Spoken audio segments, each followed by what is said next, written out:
Okay, just want to say welcome. I would love for somebody on Twitter, if you or TikTok see me live, if you can let me know that you're seeing me live.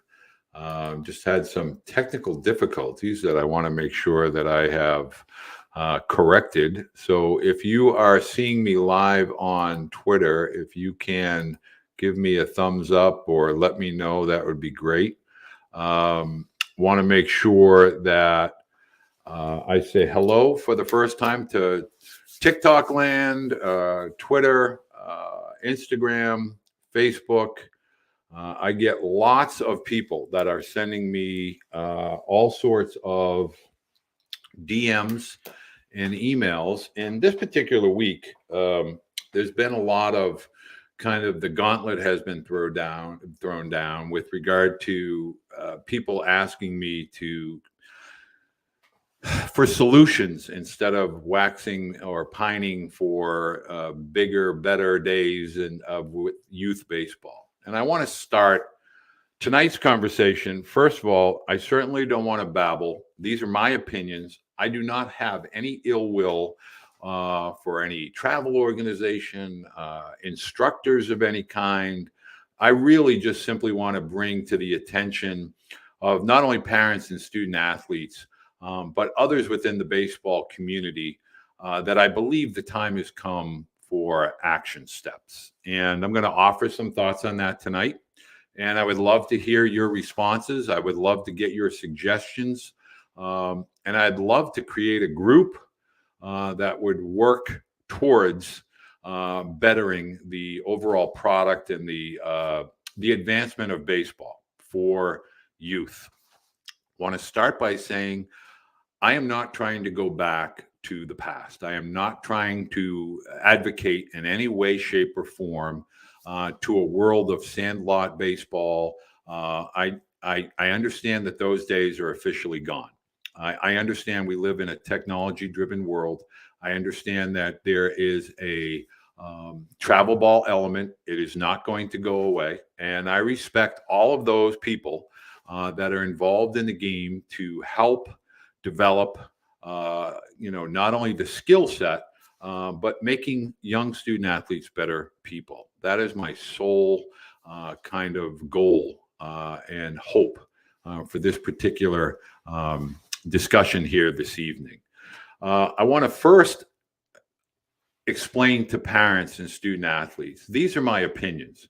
I'm certainly not foolish enough to think that anything that I say every parent has to do or incorporate into their young student athletes' lives. I try to come at this as a former athlete, a former coach, more importantly as a parent, and knowing what the realities are in the overall landscape of youth baseball in particular.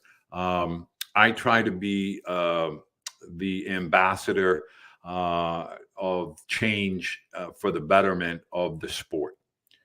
And one of the dynamics, if we are to take a look, and last evening, not too sure who's watching MLB Network, but last night they had a documentary or a special young student athlete from Tampa, Florida, who is of Indian descent and was the first pick of the Toronto Blue Jays. Aram was the 20th overall pick, and he is from India.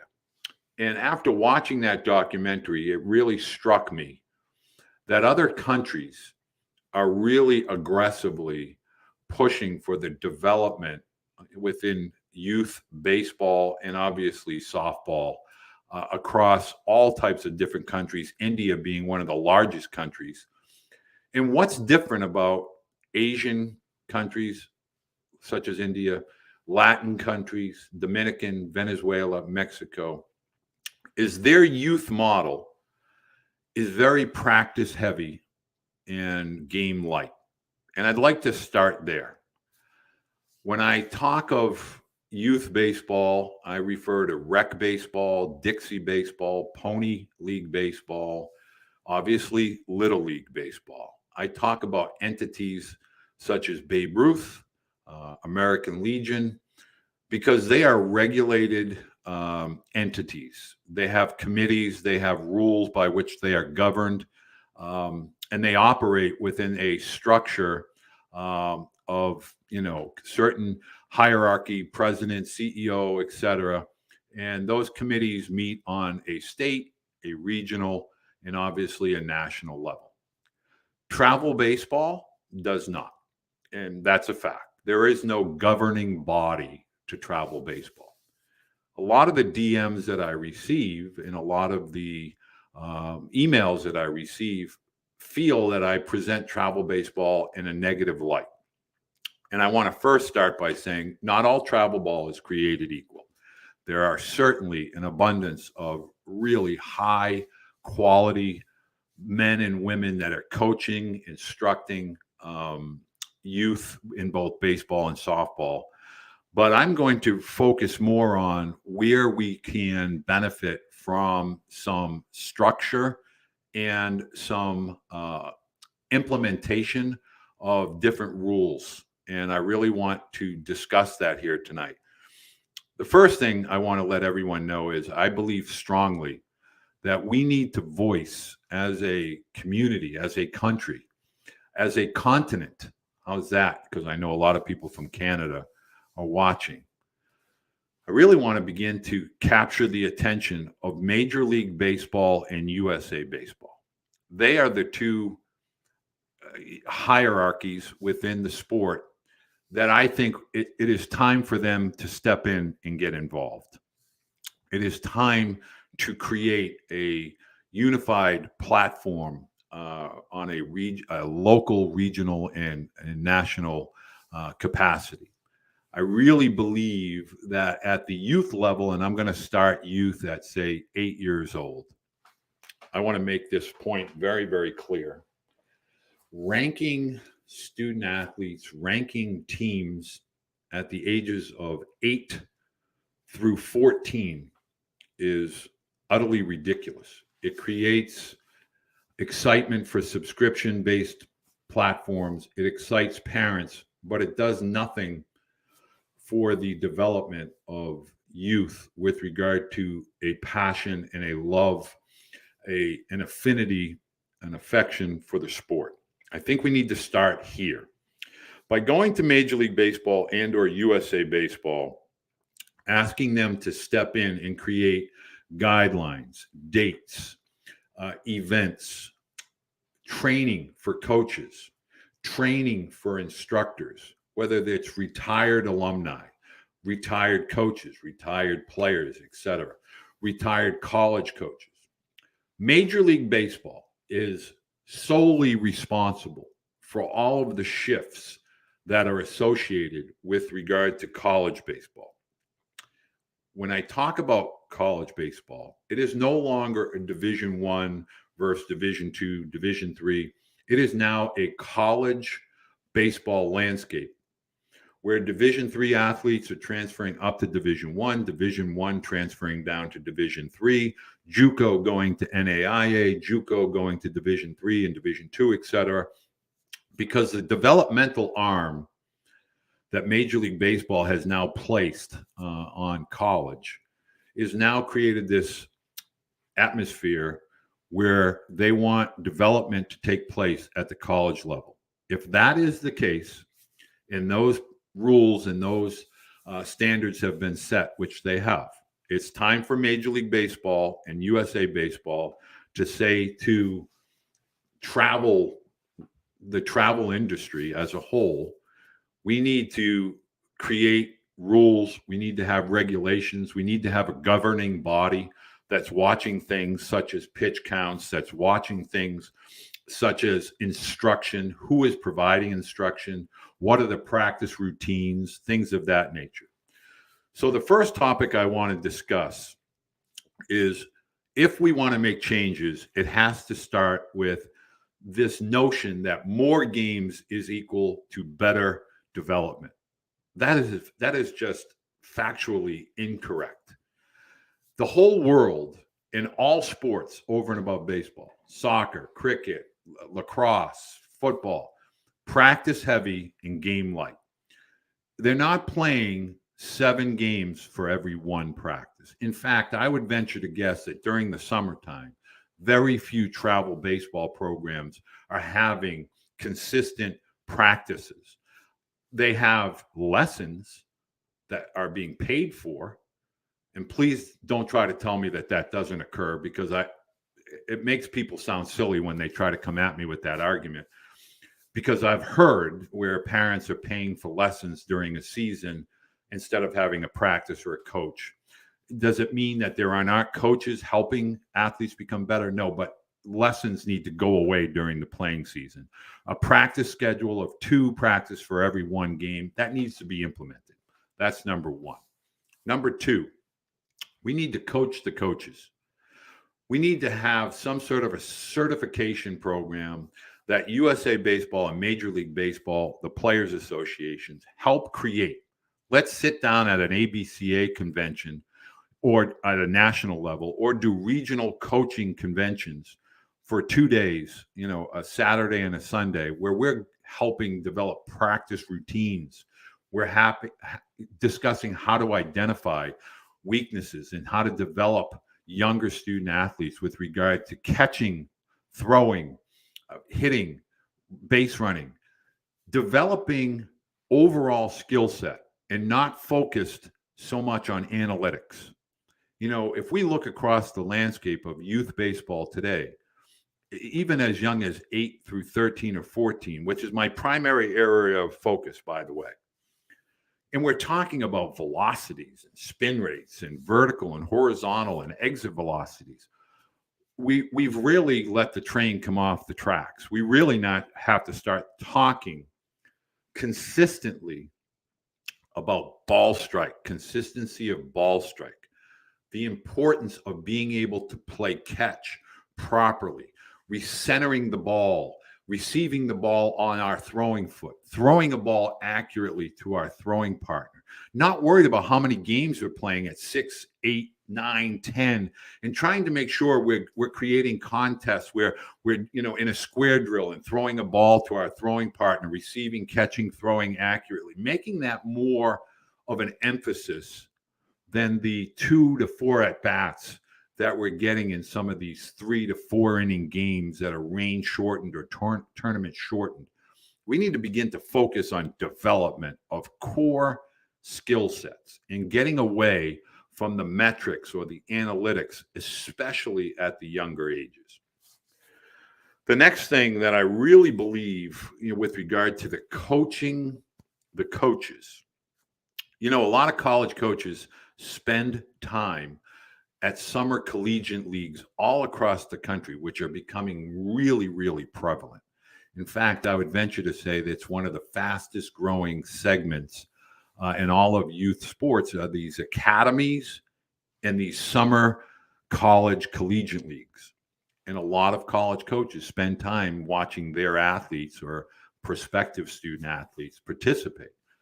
While they're going to these leagues and following, they can spend time during the day helping local coaches at rec, little league, travel, understand practice scheduling, practice routines, where and how they identify potential recruits. In other words, with college coaches and former pro coaches, helping youth coaches understand how to develop and what areas to focus on. It will allow the caliber and the quality of play at the youth levels to get inherently better on a more consistent basis. Next, I had this question posed to me by a parent who lives in the Midwest and has to drive 2 hours for a practice and 2 hours home.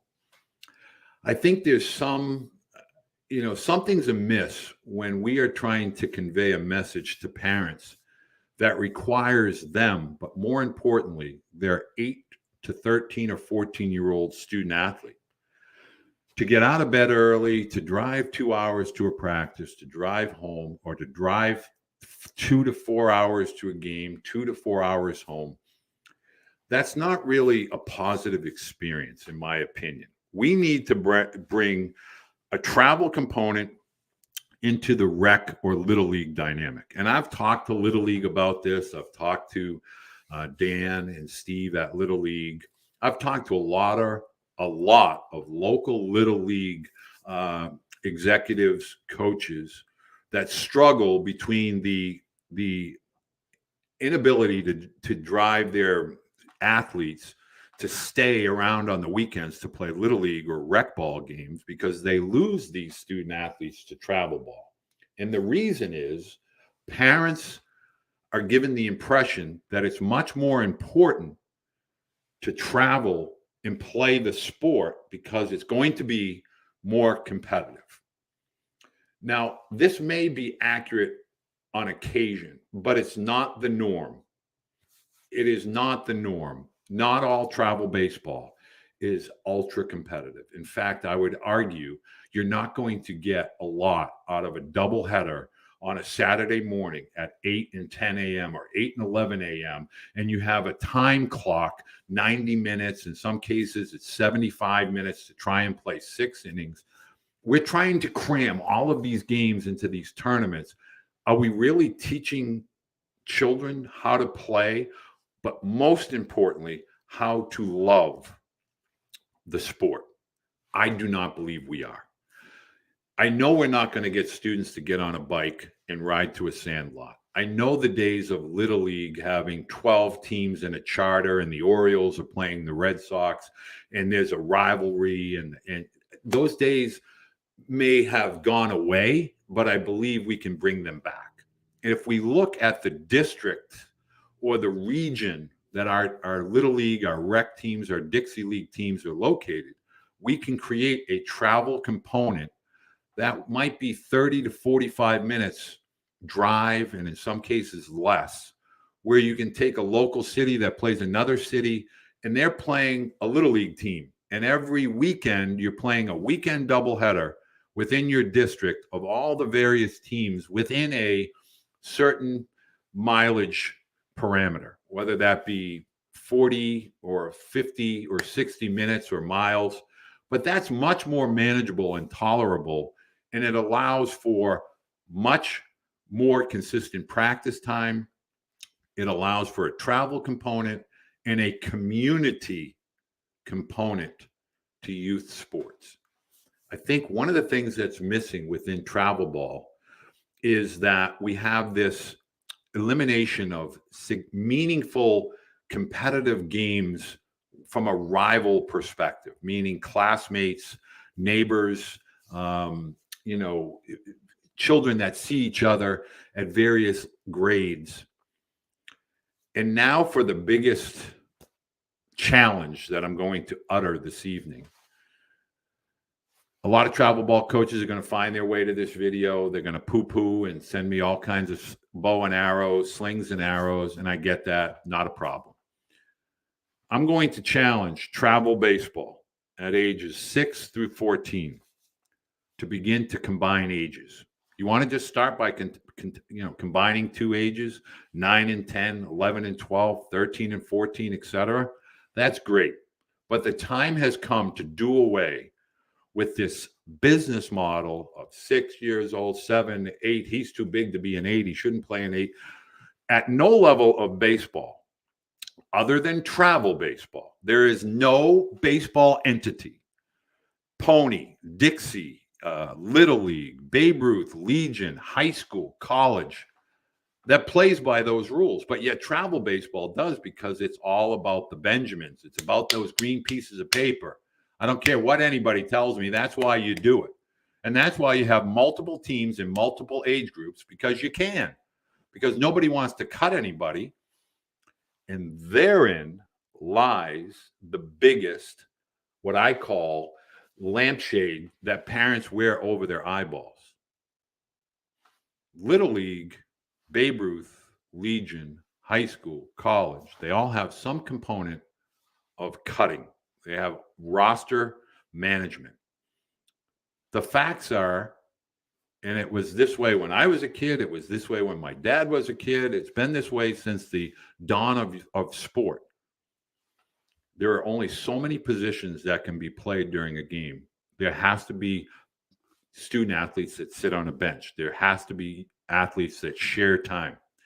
There are older athletes, there are faster athletes. This is just a fact. Parents need to understand, to go back to the days of the roster being pinned on a wall in the gymnasium. Okay, maybe you don't want it that way. But the bottom line is if a roster in Little League ages has 12 players, 9 can be out there, and the other 3 have to be a reserve. That's just the way it is. In the world of travel baseball, what we end up having is 30 athletes try out for a roster of 15. And instead of cutting 15, we keep the other 15 and we call it the gold team, the B team, the prospect team. More teams equals more money. The challenge for travel baseball, start combining age groups. Don't tell Jimmy he can't play 10U, because if you let him play as a 9 on the 10U team, you got to let everybody else play on the 10U team. That's hogwash. You're making that rule because A, you don't have the intestinal fortitude to tell somebody they're not good enough to play, or you want the money and you want to make sure you keep everybody in line so that they all go 9, 10, 11, 12, 13, 14, 15. That's a business model. It's not a baseball model. You've heard me say this over and over. And if that's the hill I have to die on, I will die on that hill. You want to change travel baseball for the better, especially at the younger ages, do away with the single age. Do away with that. My final point tonight, and the whole purpose of this discussion, is change is necessary. It's needed. It's needed yesterday. Somebody has to step forward and begin to initiate the dialogue with the Major League Players Association, with USA Baseball, with Little League. We must, as a society, look around at all these other countries and say, what are they doing differently? And contrary to popular belief, the student athletes in Latin America or Asia, they're not playing baseball 12 months a year, 365 days a year. They play soccer. They play basketball. They practice. They don't play these tournaments 12 months a year. They don't do all these lessons 12 months a year.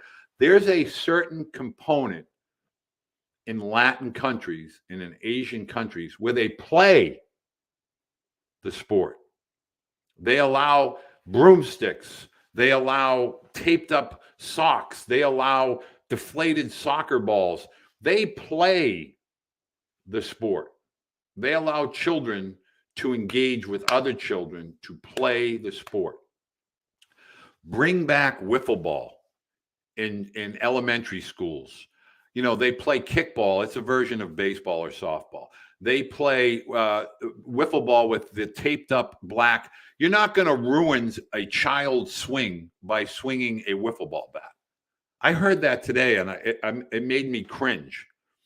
I promise you, if there's an adult telling your child between the ages of 6 and 13 or 14 that playing wiffle ball is going to hinder or hurt your child's ability to play baseball, they're robbing your child of the innocence of childhood. Let kids be kids. Playing wiffle ball is not going to be a deterrent. It's not going to hurt or hinder your child's ability to play baseball. I promise you, if I say to a college group of student athletes, today we're going to play wiffle ball, they're all into it. They're making teams and they're getting creative and they're having fun. But yet we can't let children do that because it's going to hurt their swing and they won't be able to hit in the tournament of champions. To me, that's silly. It's absolutely silly. So here are my suggestions, just to reiterate. I want to bring travel baseball to the table. I want to call on some of the bigger names across the country that have multiple teams at the youth level of youth baseball. I am not talking about those 16 and 17-year-old mega franchises. They operate on a different level, and most of them now are worried about postgraduate baseball academies And that's a story for another day. I am speaking directly to the travel organizations for 6U all the way through 14U. Combine your age groups, get better quality coaching, work with local little leagues, work with local Babe Ruth organizations. It's time to focus on the sport and not your revenue stream. It's time to focus on the kids and not your business model. These are not your kids. The fact that they wore your uniforms did not in any way help them become better college baseball players.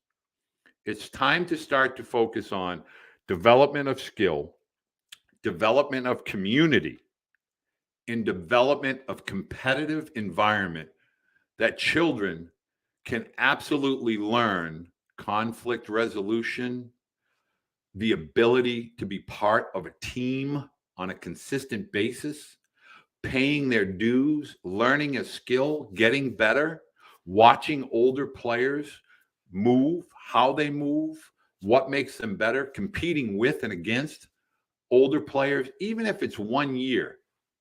1 year is significant.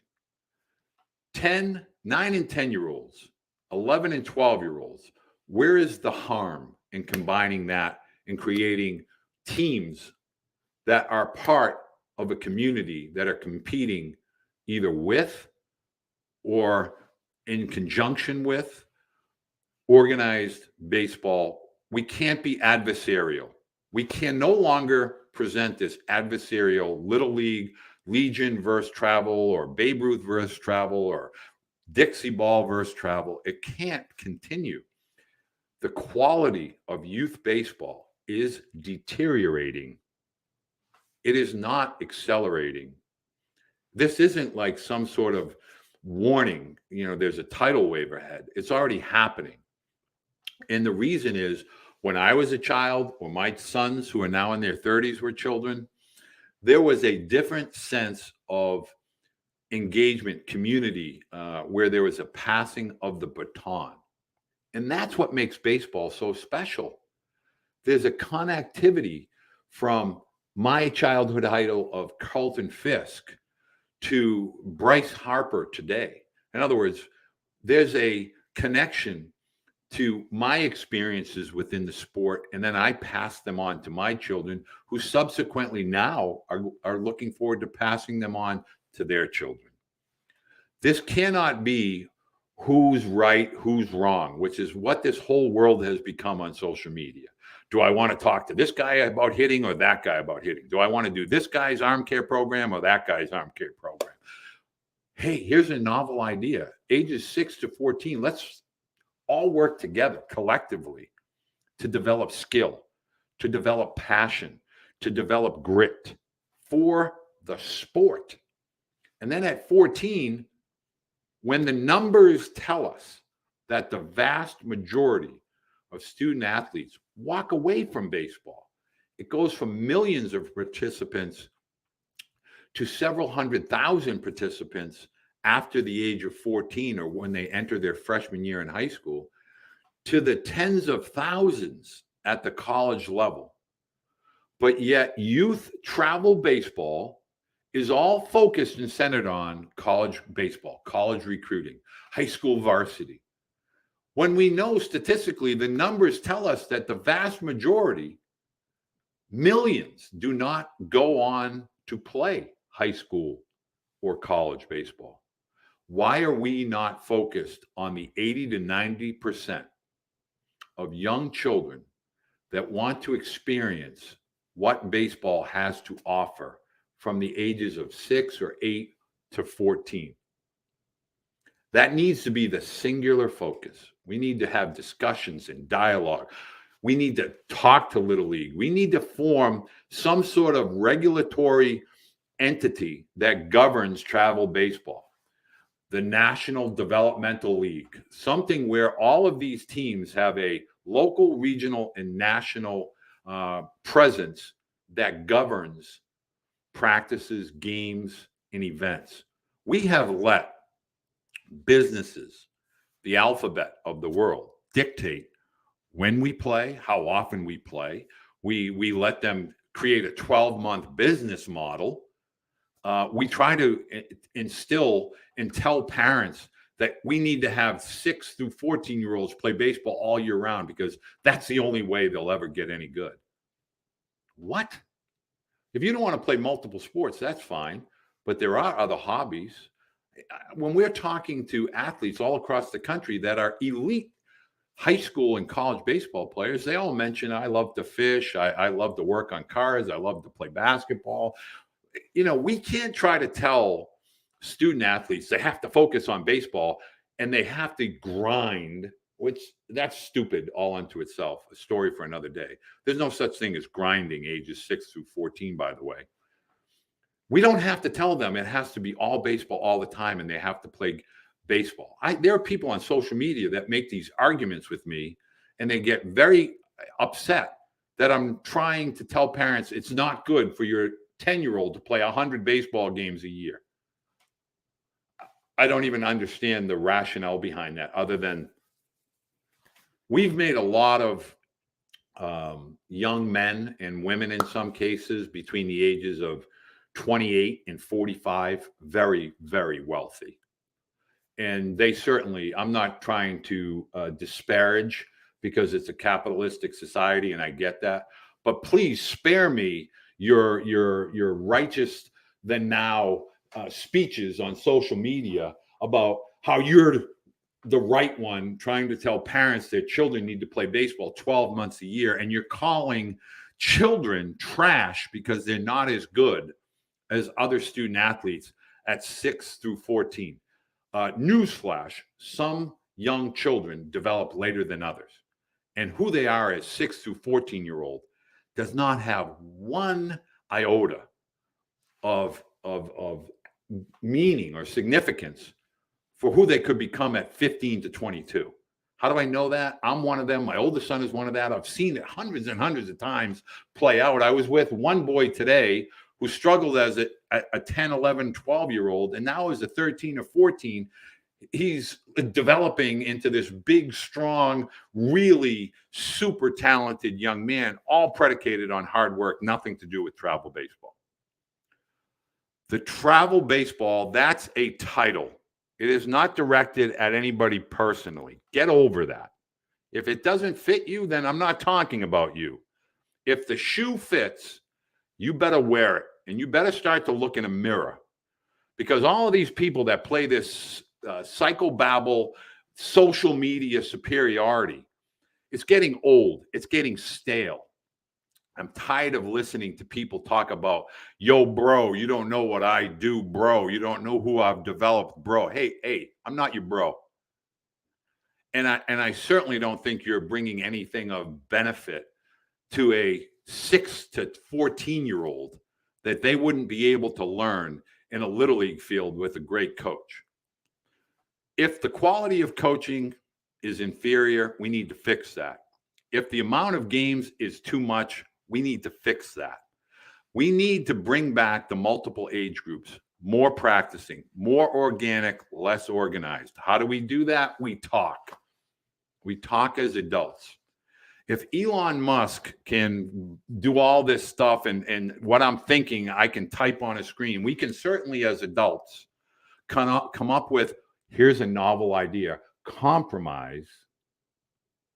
We can compromise and create a pathway to bringing back the affection, the affinity, the passion of the sports for young children.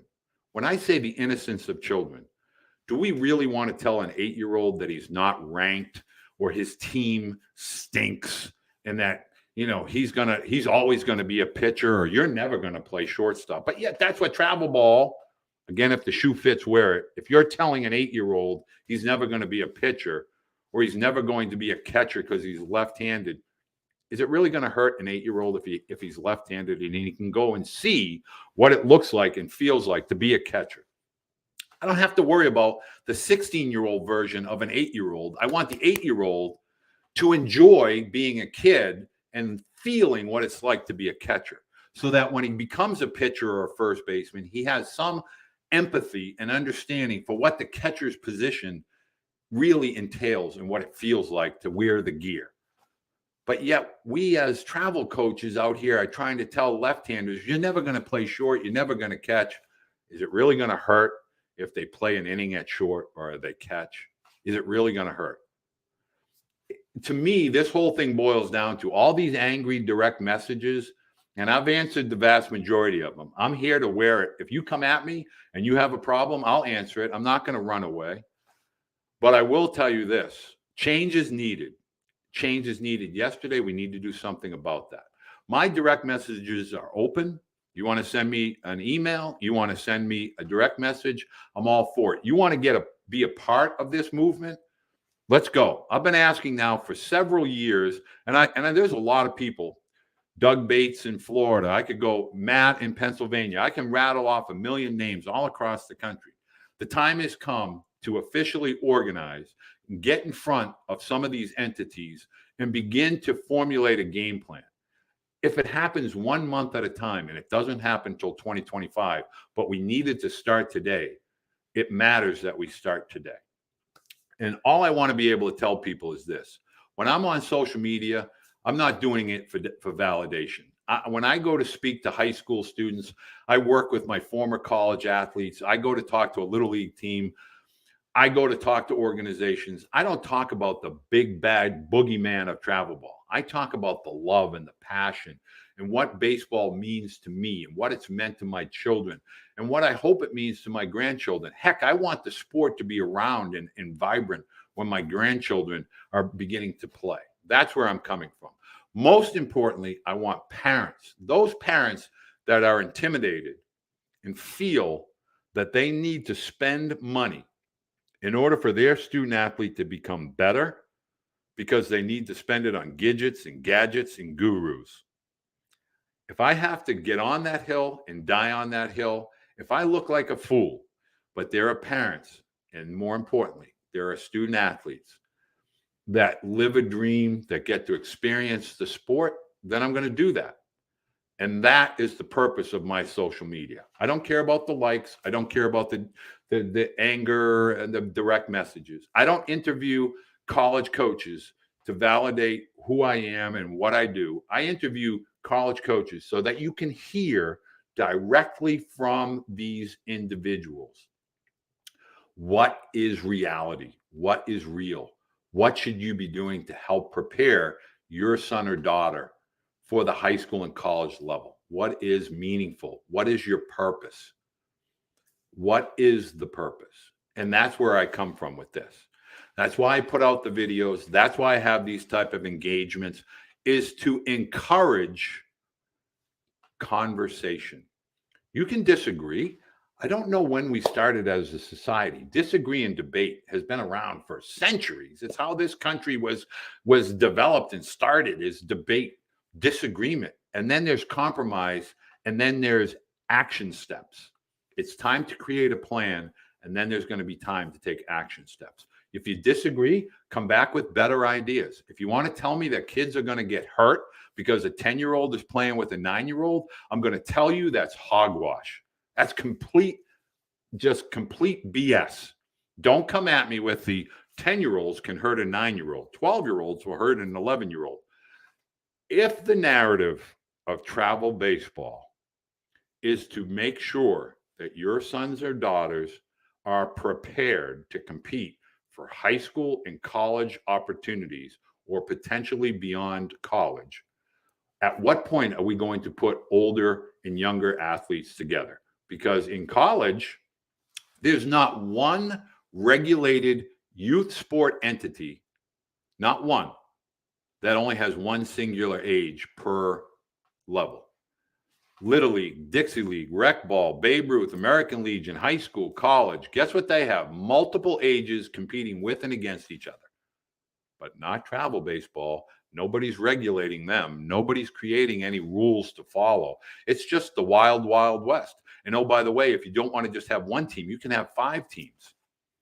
There are teams in the Northeast that 15 to 30 programs between the ages of 8 or 10 to 16. Think about that. That's wacko. That's crazy. You don't agree, send me a message. You do agree and want to get involved, send me a message. Send me an email, wbeede11 at AOL, baseballprocess at Yahoo. I will be on TikTok. I will be on Instagram. I will be on Twitter, Facebook, you name it. I'm going to be on there. And when I start talking to college coaches, I'm going to ask them these types of questions more often so that you can hear. I talk to these college coaches on a weekly basis. In fact, my texts from college coaches after Dallas, after the ABCA, have been very enlightening, which has led me to come here tonight. I want to say thank you to those of you that are watching live or have watched live. I want to say thank you to those that find their way to this in the future, because it'll stay on social media. If you have a question, send me a message. If you'd like me to talk to your organization, send me a message. It's time for us as adults. I'm 61 years old. If I'm doing another 20 years, I'll be happy. And during those 20 years, if I can in some way, shape, or form, even if it's the tiniest of tiny movements, help bring the sport back to kids and allow them the innocence and the joy of participating in youth sports, that's what I want to be a part of.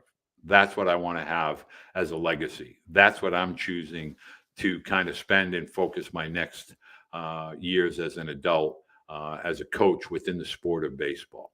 Thank you to everybody that's joined me tonight. I look forward to hearing from you. And whether you hated tonight's presentation, you liked it, or you loved it, I'd love to hear some feedback. If you like these sort of discussions, I want to start to do them more often. If you don't, I'll stop them. That is up to you. Have a great week. It's now officially baseball season. Division I, Division III is about to start up in another few weeks. We have Division II, we have JUCO, we have NAIA, and high school baseball season starting all across the country. If I can help you in any capacity, fire me off a message. I'm happy to do so. I get hundreds of direct messages, and I love each and every one of them, even the ones that want to burn me at the stake. I applaud you for being engaged and involved, and I'm happy to debate you if I disagree, and I'm happy to help work on a compromise or common ground if that can be done. Thank you very much, and have a great week in baseball. Join me this coming Thursday. We're going to be talking to Air Force, the Air Force Academy, as well as Georgetown University, Coach Thompson. Look forward to talking with you on Coach's Corner, and thank you for joining me tonight.